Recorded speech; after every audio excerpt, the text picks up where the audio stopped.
Welcome to Grumpy Old Geeks, a weekly talk show where we discuss the finer points of what went wrong on the internet and who's to blame. I'm Jason DeFilippo. And I'm Brian Schleiser.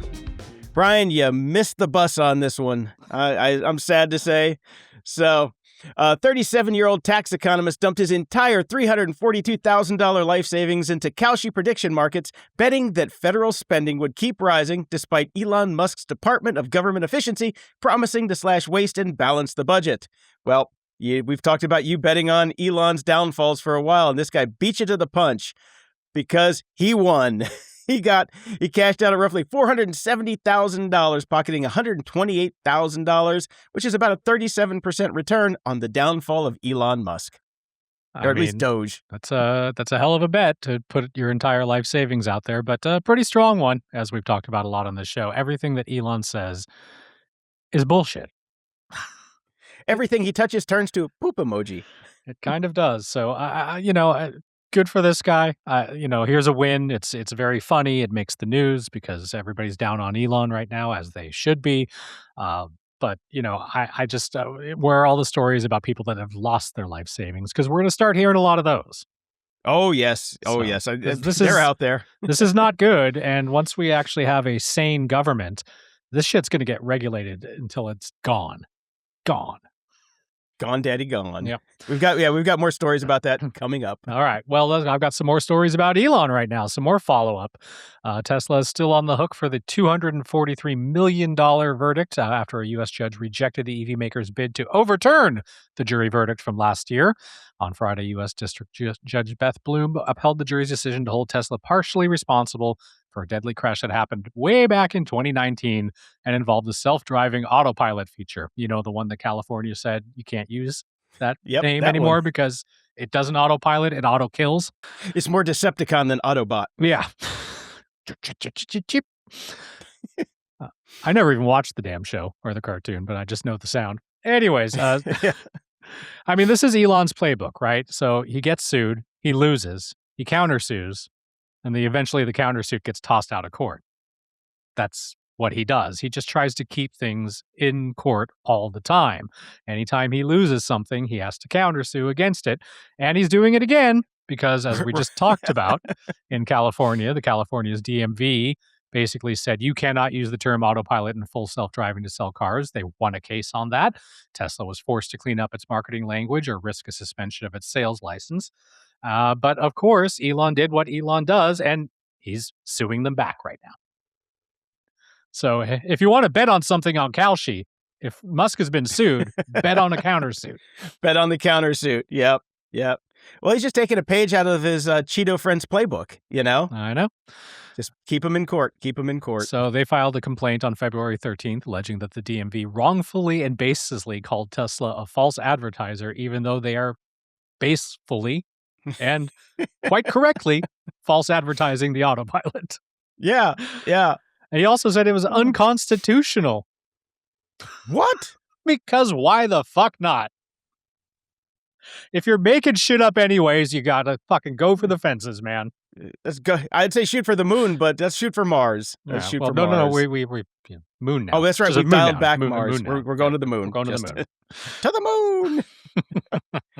Last week we talked about Jack Dorsey and Jack Dorsey's beard and his Jack Dorsey's beard's AI. And we couldn't even remember the name of his company, remember? It is so far out of public consciousness these days. We could not remember. But then I just go, oh yeah, he's a blockhead. Bingo. Yeah. And Square is the subsidy under that you get to every coffee shop and barista known to man knows how to use a Square terminal. Did I tell you the story? I think I may have shared this on the show. Don't always know how to use them. Yeah. To be fair. Did I tell you the story about when my dad went to go get coffee and the Square terminal broke and the girls couldn't figure out how to make change for a $20 bill? You did, yes. And that's how bad we've gotten. And no wonder we have the government we do.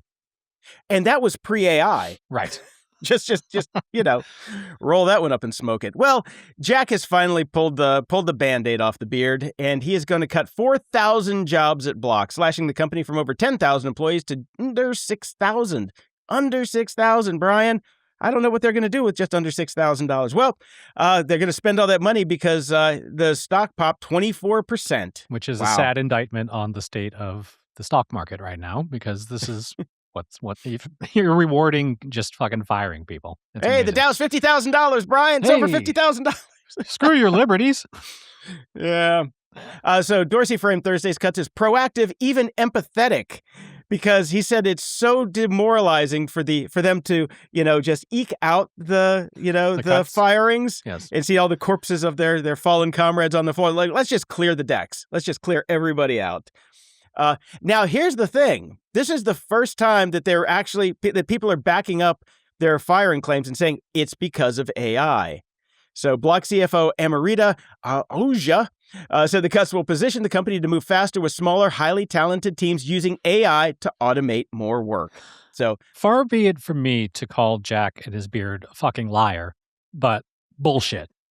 Well, Jack used AI to get rid of these 4,000 people, remember? So technically he is using AI, so. Yeah, no, I don't think that's the case. I think the problem is because we could not even remember the name of the company, Block, things haven't been going well over there. That's the reality. Yeah. Square has already, it's got as much market share as it's going to get. There's no growth there to be had. That's done. What else has he got? Not much. I think that Block had overhired, as they do, because they were expecting a lot of gains. The gains never happened, and now you've got way too many employees and not a hell of a lot of business. Yeah. Well, you also have to remember, too, Block is named after the blockchain, and we're in the middle of the worst crypto downturn ever. Yes. So things are not going well. You can't support 10,000 employees. What you got going on? So maybe he's just using AI as a cover because the crypto market has just tanked and all of his investment in crypto is just halved in the past couple months. Look, I've been wanting to kind of mention this for a while, but Jack Dorsey's kind of gone off our radar recently. He's a horrible CEO. A lot of these guys are. Yes. And that's the real problem here. Like, if you think back to Twitter, and if you listen to our show for a long time, you've heard me talk about this forever. At the time, Twitter's market share and mind share was so far above and beyond what they actually were compared to other social media networks. They didn't have the amount of people on them. They didn't have the engagement on them. They didn't have all the features, and they weren't even trying to do new features. But somehow, Twitter was the go-to for everybody. It had the right people on it in terms of reporters and celebrities. It had the right lack of features that made it super simple, easy to use. It was used in late night bits. It was on every billboard everywhere. Was the Twitter handles for things. Yep. How do you fuck that up? And Jack managed because he's a shitty CEO.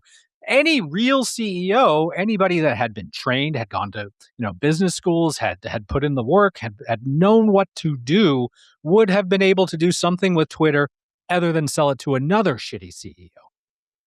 Well, you have to remember what Jack started out as. He was just a coder in the back room. He was one of us. Twitter was a side project. Yeah, he is on the spectrum with the rest of us. He does not belong in the C-suite. I'm sorry. Yeah. So, are we surprised? He doesn't have the narcissist gene for it. Are we surprised that he's not running Block well either? Duh. No. He doesn't know what he's doing. No. Well, a little more AI news before we actually get to the news, a little more follow-up. Goldman Sachs just threw out some cold water on the AI hype cycle, saying all that massive spending on artificial intelligence, I'm stuttering over my words because this is just such a fun story, that all the spending on artificial intelligence added basically zero to US GDP growth last year. All those gazillions of dollars that were being spread around, it did not meaningfully add to the GDP. Yep. They spent hundreds of billions of dollars, and this year they're saying they're going to spend $700 billion, which I call bullshit on. There's not $700 billion to go around right now, especially with OpenAI's, hat in the ring. They don't have the money. They just don't. Show me the money. Show me the money. In my mind, I just see this graph. And it just goes straight up like that. And you know what it is? It's time, since we were in tech. Yeah. And the bullshit hype over all these stupid fucking technologies that we've dealt with. Push technology, a little bit of hype. Blockchain, oh my God, we're going to spend so much money. Hype. NFTs to the fucking moon! And now, crypto, oh my God, Bitcoin! And now we're at fucking AI and people have gone apeshit motherfucking mad. And this is all, we don't want it, we don't need it, it fucking sucks, and it's doing shit for us, except firing people. but it's here to stay. I know. I am. It's not going anywhere. It's too big That's to the fail thing. now. There's too much money in it. Too many Yep. billionaires are involved, and too much of their money is in it, and we're never getting out of this shit. The thing is, it's going to be consolidated in the next year or two. OpenAI, I think, is going to go the way of the dodo. They have overextended themselves. Anthropic is probably going to win the business, category with Claude. I still fucking hate the name Claude. Hey, my name's Claude. It reminds me of Joe Pesci, and he's like, they fuck you with the AI. They fuck you with the prompt. That's what they do. Claude. Yeah, they fuck you with the Claude. Google's going to win. Absolutely. They are just tearing it up right now. Well, they swim in money.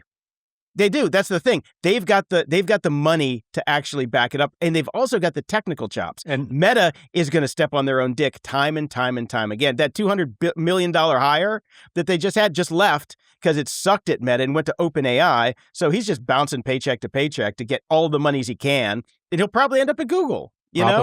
Probably. So, and what's the playbook? Yeah. It's the Uber playbook. It's the spend the most money to drive everybody else out of business. And if you've got the most money, you're going to win.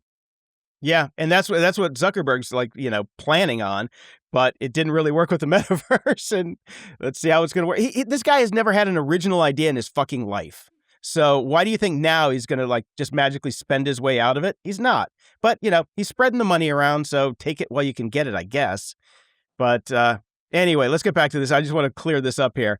So, the popular narrative has been that AI investment is juicing the economy, and even President Donald J. Cheeto has argued that AI is making the U.S. economy the hottest in the world, but that state regulations could choke off that growth. Whatever. Some economists back that up, pointing that big spikes in information processing equipment and software as major contributors to GDP. But Goldman's chief economist, Jan Hatzius, says, not so fast, brother. A lot of that AI hardware, especially the advanced chips, are imported. So when U.S. companies buy processors from Taiwan or South Korea, that spending shows up in those countries' GDPs, not ours. But so tariffs, Jason. Tariffs. Yeah, well, we know how that ended up. Yeah. They're going to pay for them. Yeah. And in a survey of nearly 6,000 executives, about 70% said they're using AI, but roughly 80% of that 70% reported no meaningful impact on jobs or productivity. So way to go, guys. It's just a firing mechanism. That's all AI is. In the news. Well, let's talk about Sam Altman for a minute, because boy, did he step on his thing. Stepped on his orb? He stepped on his orbs? At last week's India AI Impact Summit in New Delhi, industry leaders convened to discuss the future of artificial intelligence and how best to squeeze it into the parts of your life you haven't even considered or ever wanted. Also in attendance was OpenAI's Sam Altman, who earned numerous headlines over the course of the event for his words and antics. He started off by saying the claims about ChatGPT consuming 17 gallons of water for each query or whatever are completely untrue, totally insane, and have no connection to reality, before qualifying that, okay, maybe it was a valid concern when his company used to do evaporating cooling in data centers. Okay. He went on to say that there is a fair concern about the amount of energy data centers eat to crank out the most soulless slop you'll ever see, but suggested the onus of responsibility for dealing with AI's ravenous appetite falls to the energy sector itself, which Altman feels needs to move towards nuclear or wind or solar very quickly to give us the power for the shit that nobody wants. Great. But it gets better, doesn't it, Brian? Oh, it gets better. He then stunned the crowd and firmly re-entered the discourse with a mind-blowing truth bomb for those who still felt AI was consuming too much energy. It also takes a lot of energy to train a human, Altman rejoined. It takes like 20 years of life and all the food you eat before that time before you get smart. And not only that, it took like the very widespread evolution of the 100 billion people that have ever lived and learned not to get eaten by predators and learned how to figure out science and whatever to produce you. And then you took whatever you took. So if you compare a ChatGPT query asking whether you can stick this up your butt or not, and the amount of energy required, it really isn't that much compared to all of human evolution, Jason. I'm so glad he cleared that up for us, Brian. I am so glad he cleared that up for us. Social media quickly took to roasting the remarks as dystopian and deeply antisocial and anti-human. Now, just to go back to him talking about, how all the specific amounts being thrown around, the 17 gallons of water for each query or whatever being completely and totally untrue. We have no way of knowing this because there are no regulations in place requiring data centers to disclose their water and energy consumption. Center employees and business partners are typically muzzled by non-disclosure agreements, so even if they wanted to tell us, they can't tell us because of companies like, I don't know, OpenAI. Yeah. Oh, great. We need whistleblowers. But there's no water left to whet their whistle, Brian. Whet. Oh, I'm sure a lot of people don't realize that when you say whet to your whistle, it's WHET. Yes, I'm sure they don't. But, if they ask ChatGPT, they can get the right answer. Exactly. It takes 17 gallons to wet my whistle, says ChatGPT. And it's still, we do seem to have spelled that wrong. My apologies. We'll make sure we note that for the future. Yep. And then they go to spell it. I spent 17 times on I didn't even get the new Nano Banana, but I spent 17 times trying to get Nano Banana to create this background today in 1080p, 1920 by 1080, and it just kept giving me squares, and I kept saying, no, you're wrong, and it's like, you're right, let me try that again, and it would just give me the same fucking square over and over and over and over again. So I probably went through 400 gallons of water until I took it into another program and said, here, make it like this. Yeah, this is also useful, though. I mean, it's very useful. Yeah.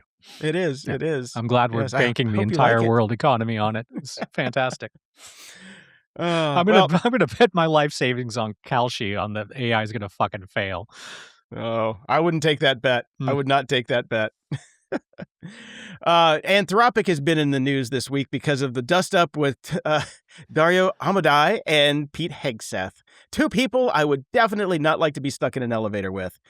So Anthropic just told the defense secretary to go pound sand because the Pentagon reportedly demanded the company strip out safeguards blocking mass domestic surveillance and fully autonomous weapons, giving them a Friday deadline and threatening to label Anthropic as supply chain risk or even invoke the Defense Production Act. By the way, I just want to stop for 1 second to point this out. The only two things that Anthropic said you cannot do, mass domestic surveillance in the United States, which is mass domestic surveillance in the United States. You can't do that.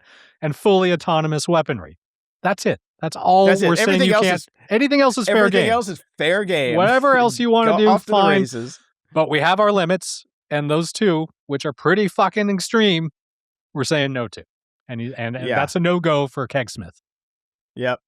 So they, and even this week, Anthropic has decided to pull back some of their safeguards, and they're just like, yeah, we were a little over heavy-handed. We're the safety AI company, but we don't need to be that safe, if you know what I'm saying. Oh. So, they put out a press release last night. Dario Amodei put it out saying that, we're not going to do that. We're going to stick to our guns. And by the way, Pete Cakestand, you are contradicting yourself by saying that we are we integral to U.S. security, or are we, a threat to U.S. security? You can't have both. They're contradicting statements that you're making. So what the fuck, dude? Yeah. But, at least I would say good for Anthropic to sticking to their guns, even though I think this is just a fucking PR maneuver. Yeah. Well, Cakestand sat there for a few seconds, stroked his chin. Then he lifted about 800 pounds or some bullshit and then drank some milk in a hot tub with Kid Rock. And then once he got out of that, that was the other asshole. Sorry. That's the other guy. And they ate a dead whale and that was strapped to their car. Well, he thought for a couple seconds, which really exhausted him because he's not used to it, and wondered what AI company would be willing to do whatever the fuck, because they have no scruples whatsoever, and they landed quickly on Grok. So, of course, the U.S. Department of Defense has reportedly reached a deal to use Elon Musk's Grok in its classified systems. Yeah. According to Axios, that follows news that the Pentagon is, all the other stuff that we just talked about. So last year, they ordered Grok, along with ChatGPT, Gemini, and Anthropic's Claude to be approved for government use. Up until now, it's only been Anthropic, but since they've had this kerfuffle, they are turning to Grok, which should be great. because Wait, you said the Department of Defense in here, and I think there's a lot of people that are contradicting each other right now in the news. yes, there are. Because it's the Department of War now, isn't it? Hasn't it been relabeled the Department of War? Well, yes, it's been relabeled in that they put up a sign for a photo op. Okay. But then they realized that changing the letterhead was going to be too expensive, and then there's all those business cards. And the business cards haven't arrived, yeah. I mean, who needs it? Like, we told everybody it's the Department of War. That's good enough, right? Yeah, we took the picture. The Gulf of America, Department of War. Yes. And we put Trump in front of everything temporarily for their picture, and then we take it down. It's fine. Yeah.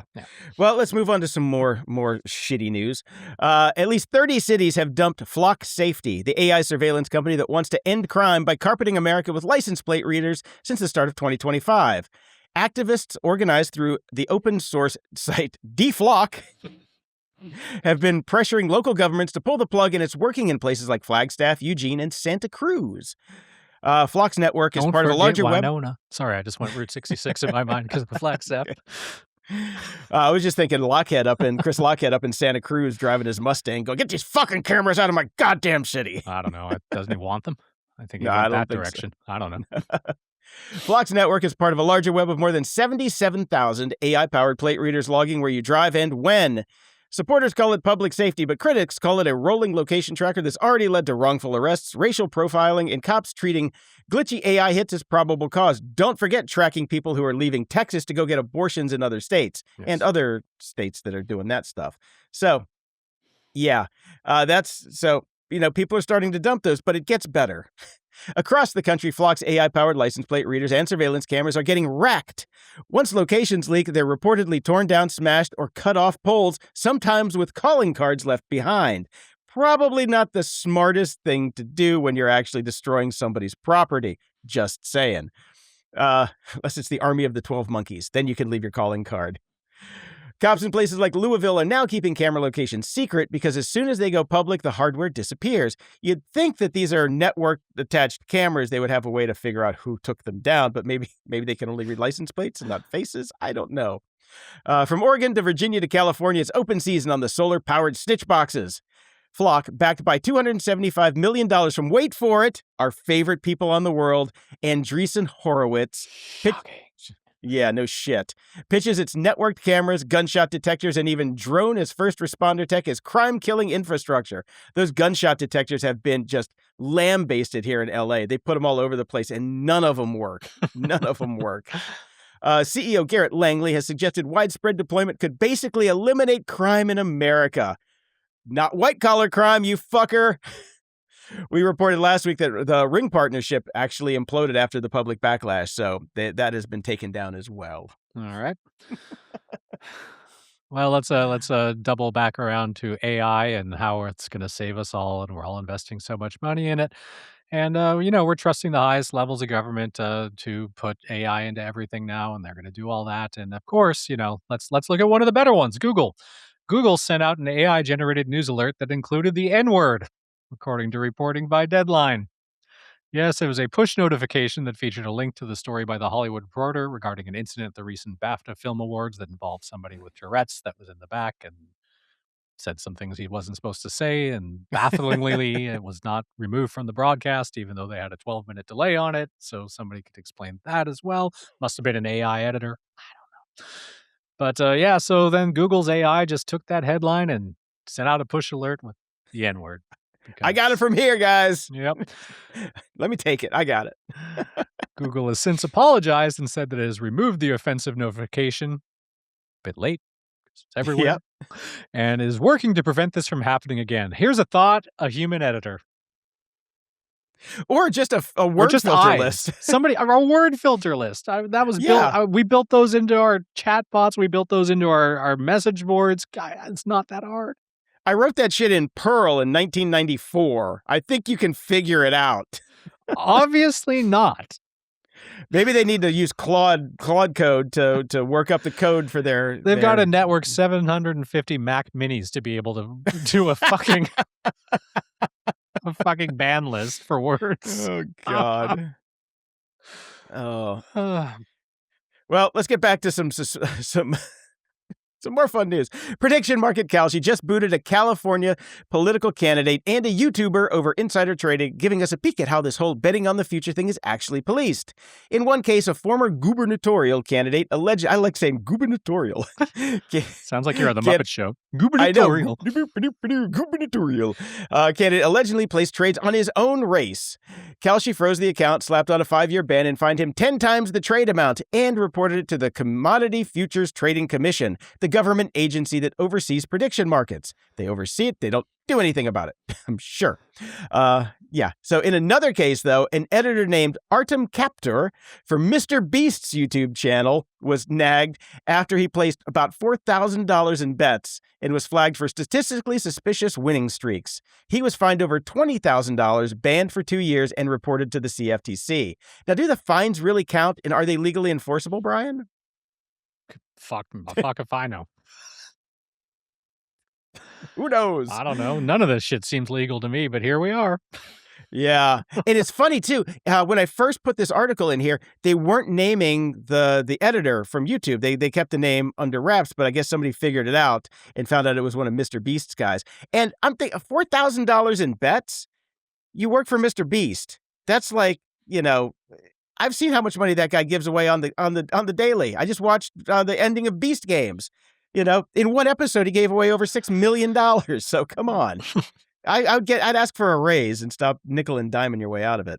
Well, the thing is, though, Jason, a lot of people are actually addicted to gambling, which is why this is a real fucking problem. It's a problem. That's right. I forgot about that. Yeah, there's that. So silly old me. Yeah.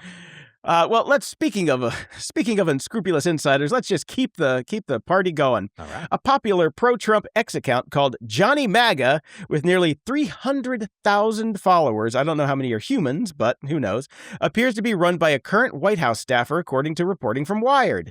The account has been amplifying official administration messages, including posts defending ICE actions and boosting a racist AI video depicting Barack and Michelle Obama as apes, calling it a masterpiece. Public records link the account to Garrett Wade, a rapid response manager at the White House who helps run the same official feeds his anonymous account promotes. Well, the connection reportedly includes a shared phone number and confirmation from a source close to the White House. So if accurate, that means a government staffer may be moonlighting as an independent MAGA influencer, blurring the line between official communications and what looks like grassroots supports. So let's add Garrett's name to the ever-expanding list of shitbags to revisit when the walls come down. I'm just going to say, on the scale of things that's coming out of the White House that's illegal, this is fucking chicken shit feed. Tempest in a teapot on this one. Nothing. This is the fucking president's doing this shit. Yep. Anyways. But at least we have the name of one of the guys who's probably behind some of that AI shit. He probably made the Michelle and Barack Obama masterpiece. Probably. Because we've been trying to figure out who that guy is or girl that is running that shit. So I think we have a lead. We have a lead, people. All right. Well, a common theme in online age verification laws is the tension between user privacy and preventing children from accessing harmful or inappropriate content. We have been following this story as people are trying to figure out how to do it, since laws are being passed about it, regulations are going out everywhere. The UK is now sending a not-so-subtle message to Reddit on the subject to the tune of £14.5 million, or almost $20 million. The nation's Information Commissioner's Office, or the ICO, has accused the company of using children's data and potentially exposing them to inappropriate content. Children under 13 had their personal information collected and used in ways that they could not understand, consent to, or control, they wrote in a statement, which left them potentially exposed to content they should not have seen, aka all of Reddit. This is unacceptable and has resulted in today's fine. In July of 2025, Reddit began requiring age verification to access adult content in the UK in compliance with the Online Safety Act. However, that's only used to block under 18 users from sexually explicit, violent, or other mature posts. The platform also prohibits users under 13 from accessing it altogether, and enforcement of that policy is, unsurprisingly, lax. It merely requires users to declare when signing up that they are over 13. That's it. That's legally binding, right? Yeah. The ICO described the method as easy to bypass. You think? Check. Well, we talked about Discord's attempts at age verification as well. That earlier this month, they said they would be enacting an age verification policy. The platform faced some initial concerns from users about turning over their IDs and personal information, particularly given how poorly similar policies have been going elsewhere, as well as with some of the companies that Discord was planning on using, which were promptly hacked. Yeah. And data was everywhere.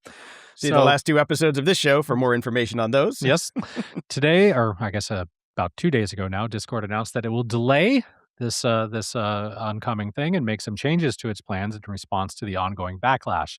The first change is that Discord is postponing global rollout of age verification plans until the second half of 2026. The second bit being they have to figure out what the fuck their age verification plans are going to be. Yep. They are going to offer alternatives to how users can confirm ages, including verification by credit card. Again, not necessarily something I'm going to give Discord, unless I know how they're storing it. This should allow people to access age-gated content without sharing an ID or performing a face scan. The company is also promising more transparency about its vendors, since some of the vendors have already screwed up. They said they will not work with any partners for face scans unless the tests are performed completely on device, and they are building a new spoiler channel option so that servers with select age-restricted channels won't have to require all members to verify their ages. So we'll see what happens, but they're buying themselves some time to roll this out. Mm-hmm. Now, what we have always been saying is that perhaps this could be device-based. Yes. Let's Go let on. Apple handle it. Say, I don't know. Well, Apple has started blocking users under 18 in certain regions from downloading apps. The company has introduced new age verification tools. Those will help developers meet their age assurance obligations under upcoming U.S. and regional laws, including in Brazil, Australia, Singapore, Utah, and Louisiana. The company said in a news release on its developer site. That's where the laws are being passed, Jason. That's why. Brazil, Utah, and Louisiana walk into a bar. Are you over 21? Says your phone. It's so fucking weird. So, yeah, I mean, Apple's rolling something out. The App Store can perform those checks automatically. Developers may have separate obligations to independently confirm that their users are adults, Apple wrote. So they're dipping their toes in, but not saying we're the end-all, be-all yet. But look, it's going to go that way. I think we all know that. So Apple's gearing up to do age verification. Yep. So that's on device. What about your home computer, though? That comes down to that, we're too. already got 2FA, right? You got to get your phone out half the time to log into stuff. So what do you do if you don't have a phone? You're fucked. I guess you can't get your porn. I don't know what to tell you, people. Yeah, you got to go to the titty bar like the old days. But we're already doing 2FA, so the idea that you have to have a phone, oh no, I can't get onto the website, tough shit, right? Yeah. So. And I was thinking about Discord, too. You said you would never give Discord your credit card, but a lot of people already do give Discord their credit card because they buy orbs and whatever the crap, the boosty stuff and this, all that crap. Yeah, that's true. So there's a lot of people that have that, but a lot of kids also have used their parents' credit card. So, yep. Yeah. It's a tough one. It's a slippery slope, Brian. It's a slippery slope.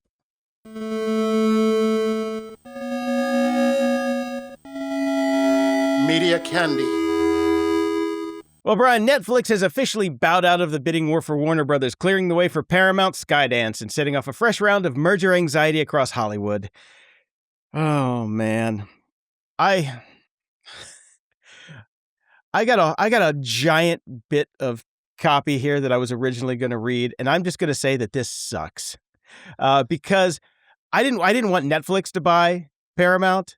And I sure as shit didn't want... You mean Warner? Warner. Yeah, Warner. I didn't want Netflix to buy Warner. I didn't want Paramount to buy... I didn't want anybody to buy Warner. I wanted somebody to take David Zaslav out back and shoot him in the face. Yeah. And then so everybody can get back to work instead of all of these, business bros screwing up everybody's livelihood in this town. Yeah. And it's now that the deal has been inked, as it were, we got to still wait for a regulatory approval, which is a joke.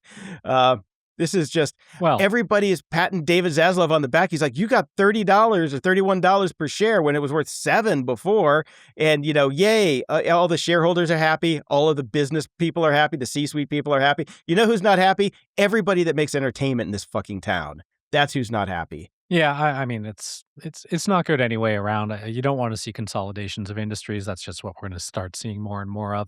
Netflix, this is a win because they're way overpaying for For Discovery, way overpaying for it for Warner Brothers and everything. So Netflix is not spending that money now. They also get a couple $billion, I think, for the Yeah. deal falling through. 2.8 billion dollars that Paramount has to pay too. So suck it, Larry and So Larry and Son. it's an absolute win for Netflix. Their stock is probably going to go up, which fine. It's a win for Zaslav. Unfortunately, another horrible CEO, but he played the game enough to get vast overbids for it, and again, the shareholders win there. It's a massive win for Trump. He's got the regulatory approval is going to sail through because those are his guys over at Paramount Skydance. So of course, it's going to sail through and right wing. Another big right-wing run company, so a loss for free speech there. CNN's dead in the water now. I mean, it was kind of crap anyways. It's been going bad for a long time. But anyway, just on a personal note, like the amount of debt that the Paramount Warner combined companies have, Star Trek's dead. They're not going to spend any money on Star Trek. We're not going to get feature films anymore. We'll be lucky to get a series or two out of this. I don't know how this company is going to survive. They're so in debt. It's unbelievable. I think it's all going to come crashing down. Or they're just gonna start generating AI slop and hope for the best. I don't see anything else coming out of this. That's the downside. And just so many people are going to lose their jobs here in Hollywood with the consolidation. I mean, and everybody's been holding their breath waiting to see what happens. And I'm sure people were just in tears yesterday when they found out it was going to be Paramount. And, I mean, I worked at Paramount back in the day, and it was my favorite place in the world I've ever worked. And it pains me. It saddens me so much now that this is what's happened to it. And Star Trek's hosed, so hosed. Absolutely hosed. Which is sad, too, because I was starting to finally get into Starfleet Academy. I thought last night was the best episode that they've had so far this season and reminded me the most of old school next-gen Star Trek. I felt that this episode had the beats, the tones, it had the beats, it had the feels, it had everything. It hit. I think that one hit on all cylinders, and I had to go check to make sure it wasn't the finale. I even didn't mind Tilly, and I hated her on Discovery. I saw her walk on set, and I was just like, "Oh, you gotta be shitting me!" And then she walked on, and she fucking ate it up. She ate it up. She was fantastic. Yeah. So it was a good episode. I enjoyed it. Yep. Bob Picardo fucking nailed it. Everybody. I thought it was great across the board. But there's 2 more episodes for this season, and that's probably the last we're going to see. Yeah, we'll see about that. So upon your recommendation, I started to watch, and I finished the entire season of A Night of the Seven Kingdoms. It doesn't take much. It's not that long. No, which is what I loved about it. I loved the fact that they were 20, 30-minute episodes. I guess there was more 30, 40. Let's be real. But it was great. I'm going to not spoil this because I recognize that there are a lot of, we live in a different age now where not everybody watches everything right when it first comes out. It's also set in Westeros, and a lot of people like me, coming off the end of Game of Thrones, went, fuck that shit. I'm never watching any of that stuff ever again. Me too. That was me. That was me. Absolutely. I watched the first episode of that Rising Dragon or whatever, and I was like, I'm out. Don't care. I heard about this, and I was like, I'm out. Don't care. Not even going to watch the first episode until you told me to. I loved this show. Yeah. I highly recommend that people watch this show, especially the first couple episodes, because they were whimsical. They were funny. They weren't dark and heavy, and it wasn't, there were no heavy, big stakes. Nothing. It was just some random people living, and it was awesome. But it being a Game of Thrones property, it had to get fucking weird and heavy real quick. Yeah, it did. And boy, did it. But I still think that they pulled it off, and, I thought it was really good, and a little bit of a spoiler here. I love the fact that they teased the next season with a Night of the Nine Kingdoms, because there's actually 9 kingdoms, not 7. And then I just started thinking about Mel Brooks in History of the World. I present to you these 7, 9 kingdoms. Yeah. So huge shout out to our friend Brian Blondell for this one, because I wasn't going to watch it either, but he insisted. He said it was really, really good. And I'm like, okay, I'll watch the first one. And as soon as I watched the first one, I was hooked. Yeah. I was just like, I loved it. in. The casting is phenomenal. Like, it was like the Dunk is great. Just great. Yep. Like, loved it. I loved it. So good. So good. What wasn't so good was The Night Agent Season 3. The Night Agent Season 2 was so terrible that I was just like, oh, do I have to really watch Season 3? And there was nothing on this week. So it was like a weekend. We had nothing in the queue or the can. And we're like, okay, we'll give it a shot. And we just knocked it out last weekend. And the last one on Monday. And it was really not very good. And the numbers show it. Everybody bailed after Season 2 because Season 2 was so terrible. It was down massive amounts from the premiere from the last season. The first season was actually terrible too, but it came at a time when, we were in a, just a drought of content. So I think I will, if you haven't seen it, skip it. If you have seen it, you know what I'm talking about. So, okay. And here's what this comes from the Dear God Why files, but then I finally got to the point where I'm like, okay, maybe. Director Adam Wingard has bailed on the long gestating sequel he was co-writing with Simon Barrett with no explanation beyond moving on. And we're talking about here Face Off 2. Face Off 2. They switch faces back. This time they switch again. They go back to where it was, but they also bring their family members to switch faces too. So they're now grown children swap faces along with them. But they could be fun. I mean, come on. The only thing that gets me is bring John Woo back because he made that movie. I mean, I still have a soft spot in my heart for Face Off. I worked on that movie. I met John Woo on that movie. And I got a soft spot for it. That's why I'm like, don't do another one. Fair. Don't do another one. But if you are going to do it, just go find John Woo. I don't think he's doing much these days. So, coming from the exact same place, Dear God, why? And then, okay, well, maybe. We've been talking about this for a bit, but Hulu has officially greenlit a pilot of Ryan Coogler's X-Files reboot, a project 3 year in the making. Okay. I don't know how I feel about this. If you don't know Ryan Coogler, he had 16 Oscar nominations for Sinners, including Best Original Screenplay and Best Picture. He also wrote and directed Creed, Black Panther, and Black Panther Wakanda Forever. As you can guess, there might be some African-American people playing the main characters in this reboot. Yes, so, absolutely. Yeah. So maybe. I don't know. X-Files is something I feel so complicated about anyways because I so dearly loved it and they so dearly botched it all up at the end and made me not care about it as much as I probably should.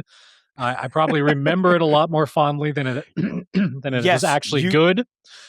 So it's terrible. So don't go back and rewatch it. It's terrible. Yeah. So from the Dear God, why? But okay, maybe here we are again.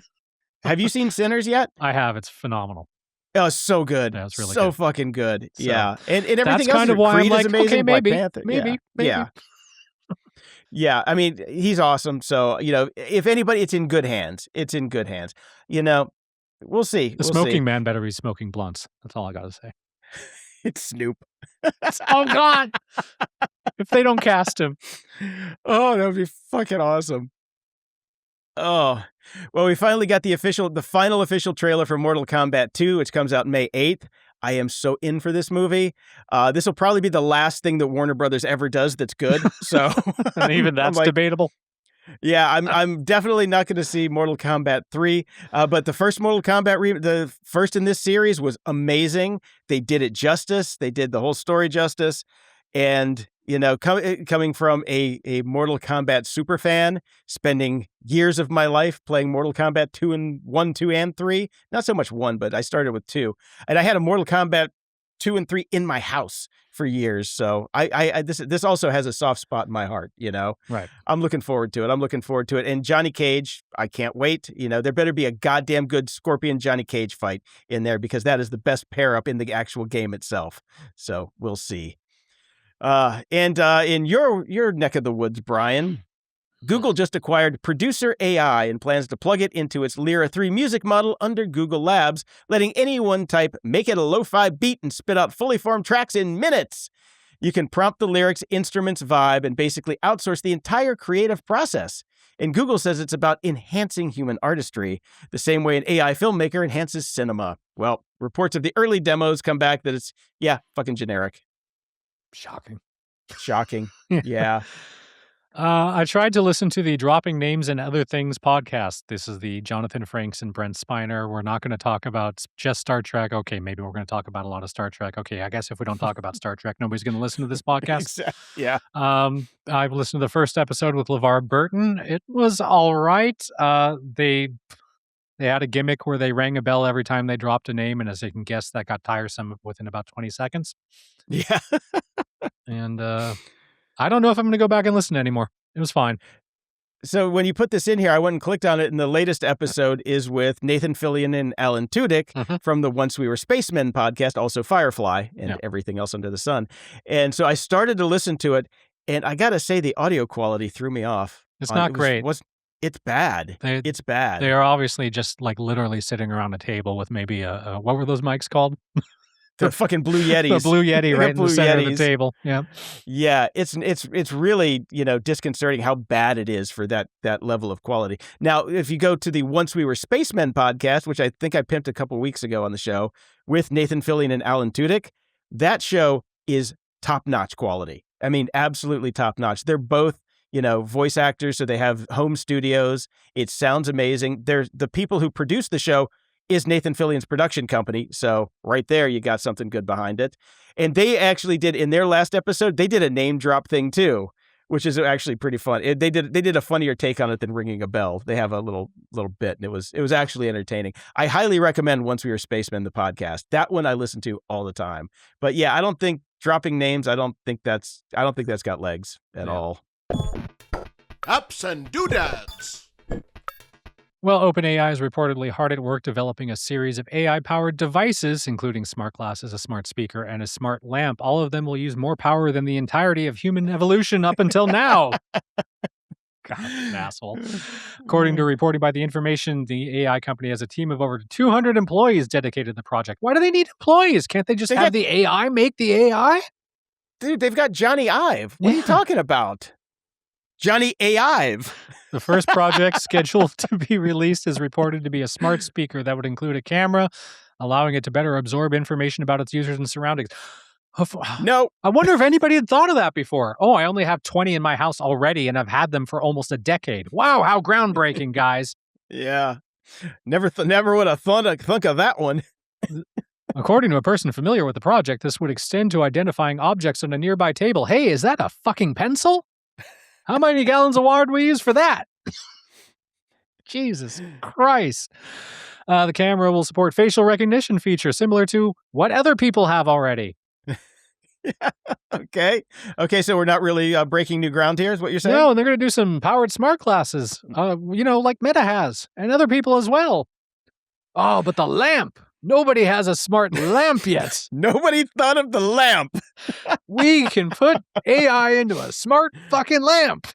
How much ketamine did they have to take before they figured out, dude, we put it in the lamp?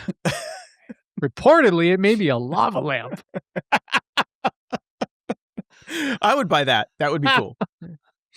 Oh, man. You know what, though? I'm not saying that these guys are the right guys to do it. I'm not saying that Meta's the right people to do that. This type of technology where you can have glasses on that tell you what's around you, guess who it's good for? Blind the blind. People? Blind people. The blind. Yes. Exactly. But why do we need that when we've got Elon's company that kills monkeys that puts things directly into your brain? Oh, that's right. That's coming too. Yeah. Never mind. Okay, we don't need this stuff. Wait, what we do can we need... put a lamp into our brains directly? So when you get an idea, it literally lights up above your head. Unfortunately, my brain is the lava lamp. It's just globs. Exactly. If you leave it on too long, it explodes. Well, we got some new Instagram news. Instagram says it'll start notifying parents if their teens repeatedly search for suicide or self-harm related terms, rolling out in the US, UK, Australia, and Canada in the coming weeks. Repeatedly, you can, if you search for it once, you're off the hook.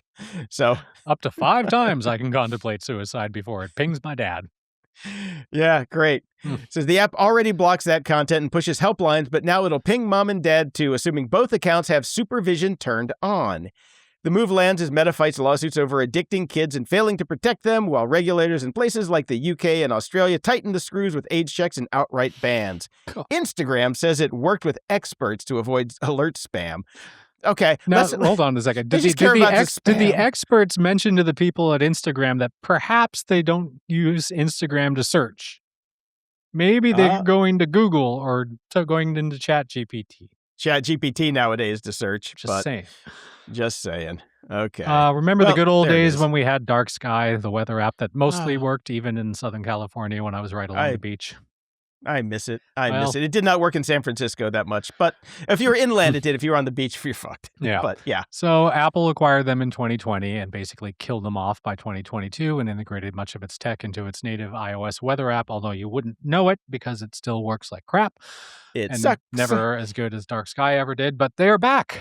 The Dark Sky people, the team behind it, have a new iPhone app called Acme Weather, named straight out of a Bugs Bunny cartoon.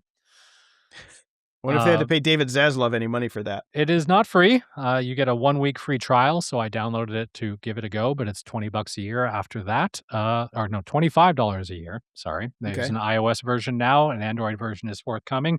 It is not pretty. Dark Sky was very pretty.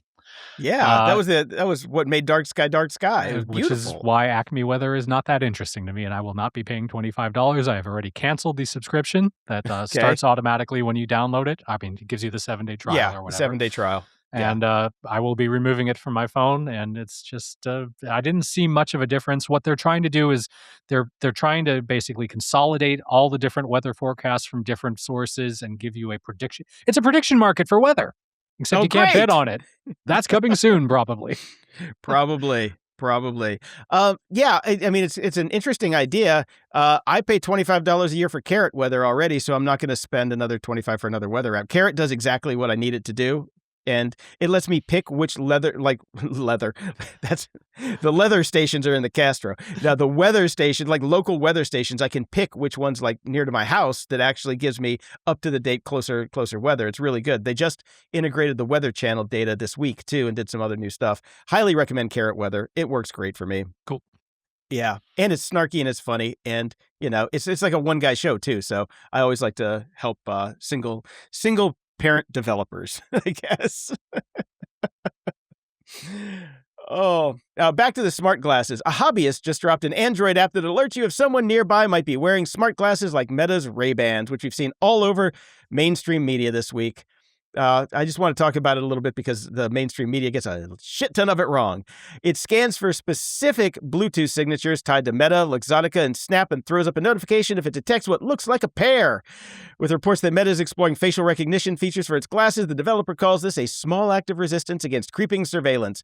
So it's not perfect. It still fucks up every now and again, but, it's a start. It's an interesting way. Like, it's a good proof of concept, I think. So we'll see how that pans out. But yeah, this shit was all over the news this week. I hope they call it glass holes. The Dark Side.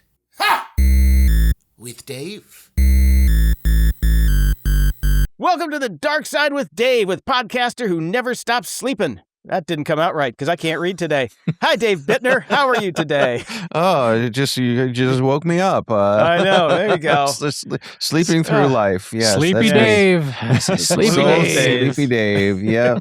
Snoozing and snoring. Absolutely. I don't know why you'd all listen day to long. that guy's podcast, Sleepy Dave. Yeah, there you go. Yeah. That's me. Flubs aside, how are you doing today, Dave? Oh, hanging in there. We'll get to that. Excellent. Okay. We'll get to that. I'll bring us in then. Dave, you are the person that introduced me to the Strong Songs podcast by Kirk Hamilton, which I enjoy. I listen to it religiously, and every time an episode comes out, I listen to it right away. This last weekend, he released a new episode, and I was taking my kid to his swim class, where I basically just walk in minus 30-degree weather to get to a 90-degree humid pool and sit there with the same clothes on for 45 minutes. Yeah, with bored your out of my glasses mind. steam up. Yeah. Yes. But it's always a good time to listen to a podcast, particularly one of about that length. So I started the latest episode of Strong Songs, Under Pressure by Queen and David Bowie. I did not expect to be openly weeping at my kid's swim practice, but I did find myself doing so. This is one of the best episodes he's ever done. First off, of course, it's a great song anyways, but when he breaks it down and relates it to everything that we're kind of dealing with right now as people in the society. Wow. It's the terror of knowing what this world's all about. You mean that part? Boy, it hits. It hit hard. Yeah, I'm with you.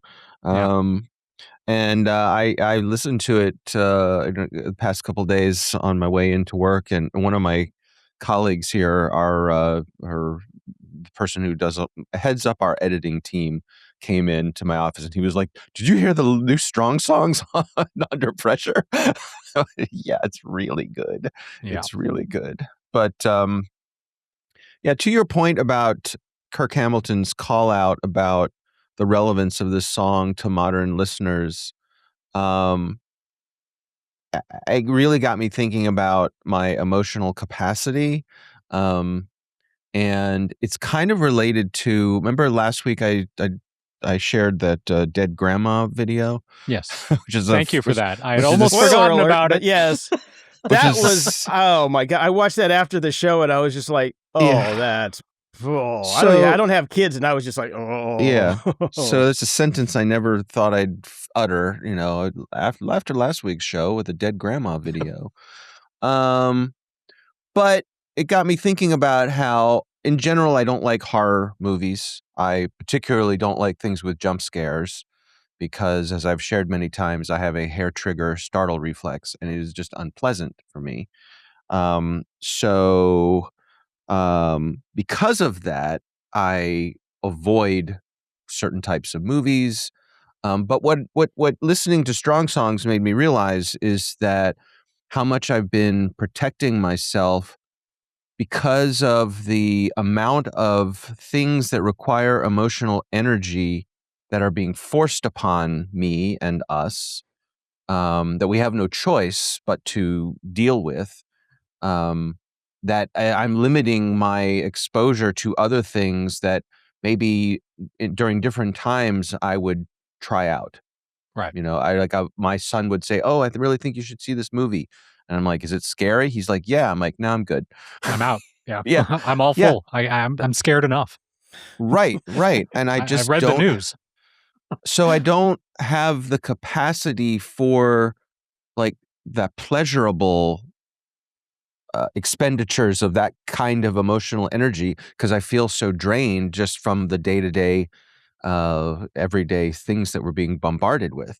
Does that make sense? That makes complete sense. Because my relation to that is actually through what I the music I'm listening to, because I tend to enjoy either extremely sad, think The Cure, Depeche Mode, or extremely angry, Nine Inch Nails, hard industrial. That's my default setting for music. I like that stuff. I like the way it makes me feel. I can't fucking listen to it right now. I just can't. I'm already too depressed and too angry to listen to depressing and angry music. I find myself having to listen to just fucking bubblegum bullshit because show tunes, my friend. Show tunes. I'm listening to the shit you guys listen to. Right. And I fucking hate it, but it's all I can do right now because literally, I'm already too deep into those emotions that I can't do what I would normally pleasurably listen to that sits in those emotional contexts. Right. Brian's going to come in next week singing the theme to Carousel. Dude, it's so fucking bad I'm listening to Casey and the fucking Sunshine Band. Oh, yeah. Get down tonight. Yeah. I think there's nothing shameful. Well, I think there's nothing shameful. You probably do. In those kinds of guilty pleasures of empty calories of music. Sometimes I just need to turn on and crank up Safety Dance, No, I like that stuff as well. Give me a good 80s synth pop playlist, right. That's all happy and bouncy. Right. But my point being that's all I can listen to right now because I can't listen to anything darker or heavier. Yeah. To that point, there have been times in my life when I relied on certain types of media to help enable an emotional release when I needed one. And it feels like I'm talking about porn, but I'm not. That's if you would have struck the emotional release from that statement, I would have been concerned. No. Like sometimes if I felt just pent up and like I need a good cry, like there was like a scene Still sounds like porn.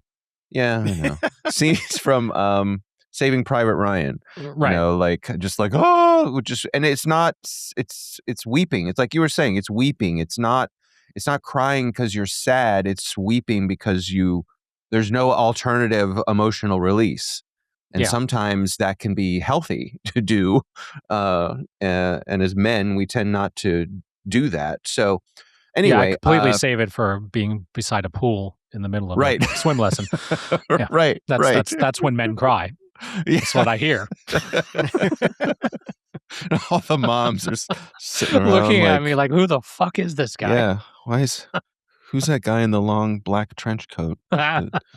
Watching kids in bathing suits. Wearing the boots. Yeah. Okay. Yeah. So I guess it's good to be self-aware of these things, but I throw it on the pile of things that makes me sad for the time that we're in and hopeful that I have enough time left that this too shall pass, and perhaps we'll have happier days like we've had in the past where I don't think about some of the things that I think about every day because they're just being taken care of and handled. Yeah. Yeah. All right, let's move along.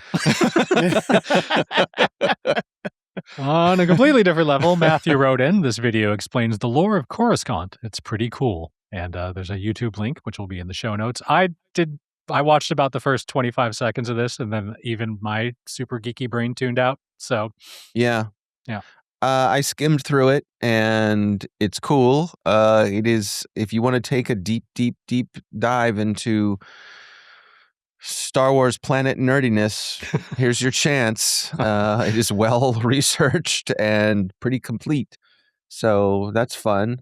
Yeah, it reminded me of there's a robot chicken joke. It's like a throwaway joke on Robot Chicken about planets that have a single biome. Like the ice planet Hoth and desert planet Tatooine, and they went to a water planet, and there's a city planet, and wondering if, because Earth has many biomes, so why would an entire planet be a biome? So anyway, needless to say, there's lots of conversation online about whether or not this is possible, whether Earth is the outlier with our multiple biomes, and so if you want to dig into that, but I couldn't find the Robot Chicken clip, but I'm pretty sure it's just a little throwaway thing, in between the static. Right. Yeah, I watched it, and I was at the end of it when I was scrubbing through. She got into fractals and like how Coruscant was kind of laid out using like fractal geometry, and it just really reminded me of KPT Fractal Explorer, the Kai's Power Tools Fractal Explorer back in the day. Mm-hmm. Yeah. So I just had to go find a link. There's a link in the show notes where you can see the old interface. If you used to use it, it brings back a little bit of the feels. Oh yeah, definitely. Yeah, what a wild interface that was, and playful back in the day. It also reminded me of KPT Bryce, which was a landscape generator. Yep. Oh, I have an anecdote about Bryce. Okay. Do you know the band World Party, Dave? Mm-mm. It does Put the Message in the Box, Way Down Now, a bunch of songs that you'd probably recognize from that kind of 80s alternative vein. Yeah. The lead singer, it was basically a one-man band. Carl Wallinger was a very good friend of mine. He passed away recently, unfortunately, but people who are big fans of his music were clamoring for quite some time, and particularly the 2000s, because he hadn't released any music for a while. And I can tell you the reason that he didn't release any music for a while is he discovered KPT Bryce. And musicians are strange creatures at the best of times, and Carl was I'd say large to gigantic fan of smoking weed. And that combination. That's a bad combo. He spent 4 years doing nothing but making Bryce landscapes. Wow. Oh. It was probably one landscape, and it took 4 years for it to render. Yeah, right? That's funny. I wonder how Bryce would run under emulation these days. I bet Be pretty fast. Well, you get a Claude bot, and Yeah. Different architecture, so I don't even know how that would work. But, Yeah, my recollection or my Bryce anecdote is right after it was released.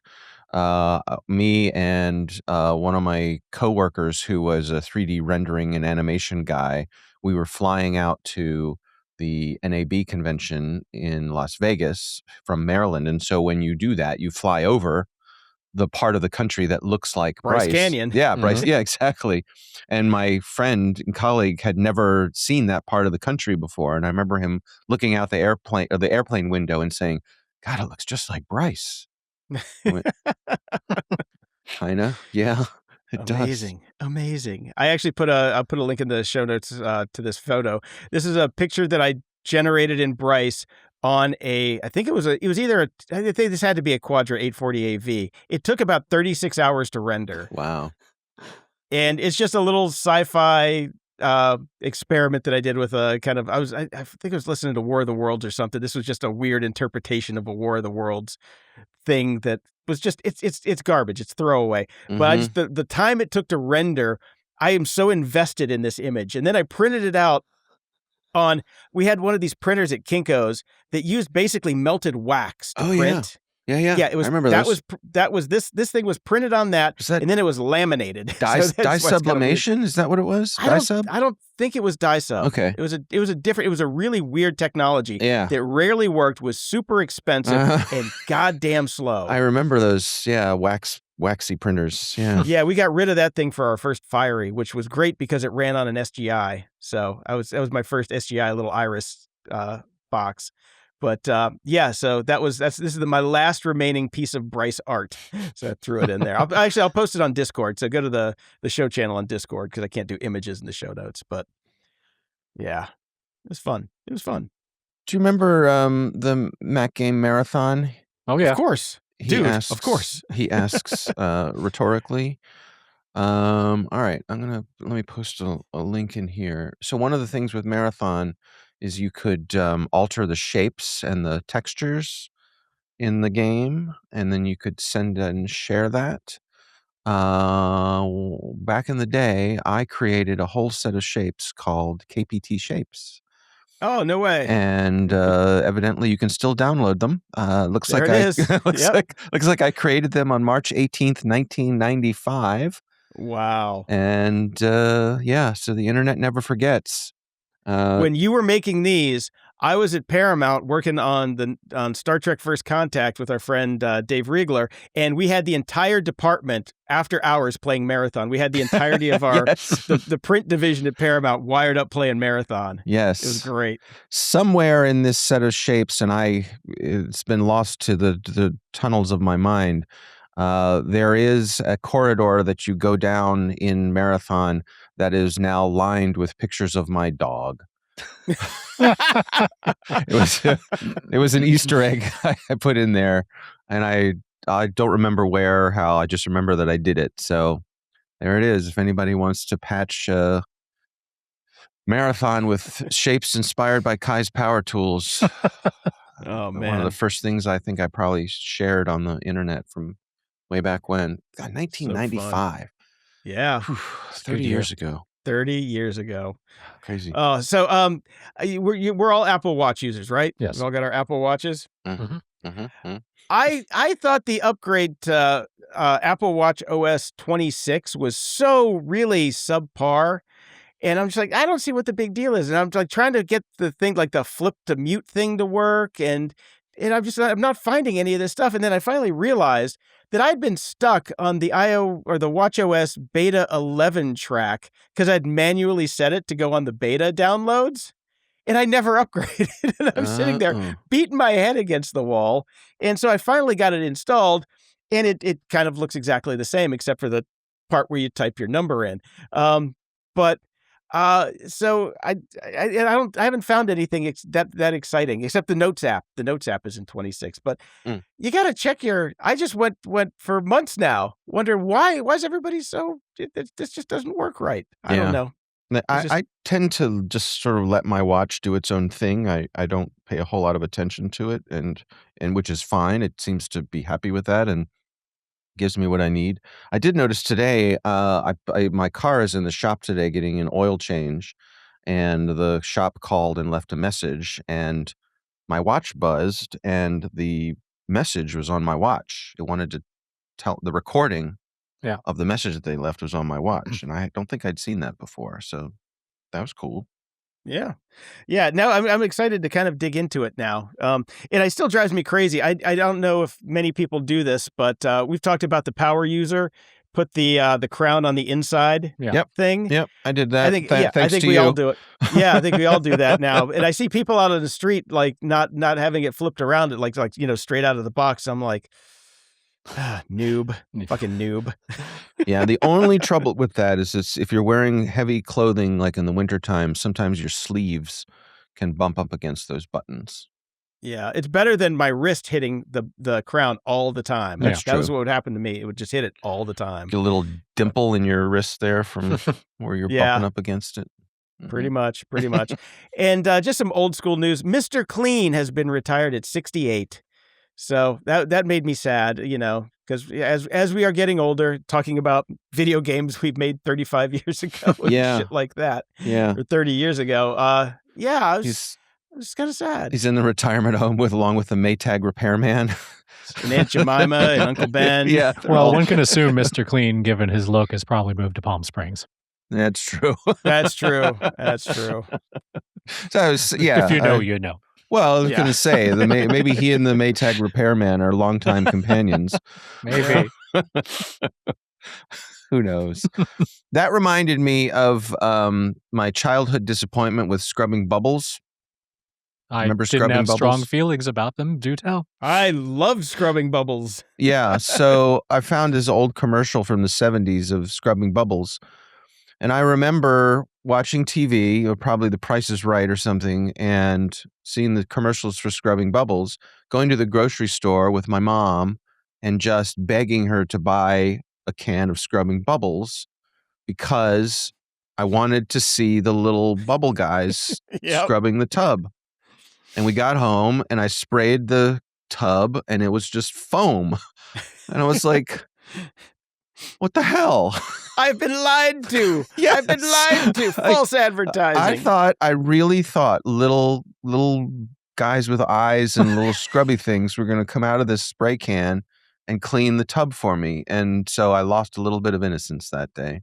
Well, it prepared you for the world we live in now. You're gonna be so mad at me, Dave. Yeah. There was a giveaway that they had with scrubbing bubbles, and you could get toy scrubbing bubbles. And I had the toy little scrubbing bubbles, little plastic guys, when I was a kid.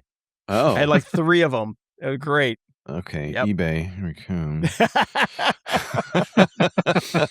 Oh man, I was Carry just and just thinking about old tech this week too. I was doing a chat with somebody, and it was I'm going through this stuff with bankruptcy that I'm dealing with, and I had to do this class, and I had to talk to a person afterwards, and it's a just a generic online chat, and I'm typing things into the text box, and I'm doing this thing where I'm like I would type something, then I would erase it, then I would type something else, and then erase it, and I'm just like, it reminded me of ICQ, because ICQ back in the day, you could see what other people were typing. Yeah. I didn't know that the first time I got on ICQ, and I was talking to a girl I liked, and I'm trying to figure out what I'm going to say to her, and I'm typing this, and then deleting it, typing it, deleting it, typing it, deleting it. Oh, yeah. And then she's like, "Are you okay?" And I'm like, "What do you mean?" She's like, "I can see everything you're typing." And I'm like, "Oh, shit." Yeah. It was not a great day. It was not a great day. Yeah, we didn't last long. Let's just say that. You found him. Is that the guy? It must close be. enough. I mean, my memory counts. doesn't last week. It's close enough. Yeah. Yeah. How much is he? Oh, that's a good question. He is currently $16.99 or best offer. What a deal. Wow. Yeah. Vintage 1990. This is not the one I had then. Okay. No, I was a kid, so we're probably looking 70s. Mm-hmm. Right. So, Yeah. yeah. Well, there are Oh, to lots be of them on vintage here, so 1990. it seems like this was a thing for a while. Yeah. But, yep, yeah, it's very similar, yeah. very similar. So get it and fill out your collection, Dave. You can fill him with some scrubbing bubbles and then squirt him and move him around the tub. Yeah, maybe Make I'll him do do that. his thing. Maybe I'll do that. I mean, this gives in the category of things that I would love to have, but I really don't need and don't have a place for. So I'll just pretend. I'll look at it and imagine that I have it, but I have an entire folder of bookmarks in my browser that is just stuff like that. It's stuff that I think is really neat that I'm probably never going to purchase, never going to get. Just, I like it. Yeah. Yeah. I got one last thing that I gotta run past you guys today. Speaking of weird things that I don't need, that I whatever. So for Christmas, my bathroom is usually a cornucopia of fart sprays because I'm a dude and I need to have a very fresh smelling bathroom because my bathroom is right next to my roommate's office and she would like it smelling fresh. Sure. So for Christmas, she got me start with looking at your diet if it's affecting the other room. Yeah. She got me these little travel packs. People who are watching on YouTube can see this right now. It is a Poopery travel sprayer. Mm-hmm. And they're amazing. But as I got them, I look at it and I look at the back of it. And on the back, there's a little, which looks like a Wi-Fi symbol. And it says, tap, poo, win. And I'm like, what is this? It says, simply tap your phone above to gain exclusive access right now. And it says, spritz, tap, and poo. There is an RFID tag built into this little disposable fart spray bottle. So you can download an app so you can... You can what? My poops actually have a EULA now, is what I'm trying to get to. Wow. Okay. We have gone too far. We've absolutely gone too far. GOG.show/Jason's poops. Yeah. Oh, great. Now we're going to have to make that URL because somebody's going to type it in. No, don't go to there. Don't go there. I was just like, how much technology do we actually need, guys? Not as much as we have. That is for sure. Now, is that the one that you spray in the bowl to create the little film of oil that keeps the stink from... No, okay. No, this is, you spritz the room before you drop trow, and then it permeates while you go, and then it cleans the air. And they're wildly effective. And and this one of these little guys, she got me 2 of these, has lasted me from Christmas till now, and it's only half gone. So they're a fantastic value for the price. I must say. Is this like part of your daily carry that you get up in the morning and you put on your watch and you put that in your pocket? No, I do have it in my backpack when I go out, along with some dude wipes. Gives new meaning to the go bag. Yeah, it is. That is my go bag for sure. Well, that's all I got, guys. Yeah, that's enough. I think we're good. Yeah. See you next time. Bye, Dave. See you next time. Closing shout outs. Over at Patreon, we've got some new patrons. Woohoo! Restokin, Jeremy, and Andrew. And Lars and Disloyal Broom up their pledges, so thank you very much. And we'd also like to thank Vinny, Ivan, Kevin, Sarah, Bob the Bear, Runner609, Petey, Lonnie, Richard, and W for your continued support. Thank you all so much. And over at PayPal, we have donations from Joseph, Jens, Ronald, Charlie, John with $25, and Corey with $36.51. Over at the tip jar, we've got Kathleen, Gabriel, and Jennifer. Thank you all very much. And just a reminder, if you'd like to help support the show, which we really need, pretty pleased with sugar on top, go to gog.show/donate or patreon.com/GOG. If you go to Patreon, you get the show early, ad-free, and in high definition. As early as I can get it, because this is a sprint. This is a sprint, not a marathon, to get this thing out the door. But every little cent helps keep the show on the air, and we mean that from the bottom of our black little hearts. That's right. And we had a little bit of news earlier about talking about being old, and we've lost the king nerd, Jason. Yes, I saw. Robert Carradine has died at age 71. He unfortunately took his own life. He had been struggling with over 2 decades with bipolar disorder, and ultimately it got the best of him. This article on Deadline says, the actor is best known for his roles in The Long Riders. No, he's best known for his role in Revenge of the Nerds. Yeah, period. Yes. I didn't know he was in anything else, actually. I didn't know he had a career outside of Revenge of the Nerds. Nor did I. I guess he was on Lizzie McGuire as well. Obviously a famous older brother, Keith Carradine as well. But so sad to hear Robert Carradine has passed. Yeah, too bad. And a big thank you to everyone that has chimed in with their thoughts regarding 3D printers. I have been inundated with your thoughts about it. It's all been very useful and helpful. So thank you all so much. Awesome. Well, until next time, I'm Jason DeFilippo. And I'm Brian Schulmeister. Thanks for listening to Grumpy Old Geeks. Get all the links and goodies from today's episode at gog.show/735. Want to keep the grumpiness alive? Toss a few bucks our way at gog.show/donate. Every penny helps keep the show on the air. Love the show? Share it. There's a share button in your podcast player. Use it to spread the grumpiness to friends, foes, and everyone in between. We'll love you for it. Swing by gog.show to join our Discord and chat with us and other show fans. Got thoughts, feedback, cool links? Hit us up at gog.show/contact. And don't forget to leave a 5-star review at gog.show/review, and we'll read it on the show. And guess what? We've got GOG merch. Snag your grumpy gear now at shop.gog.show. Stay grumpy.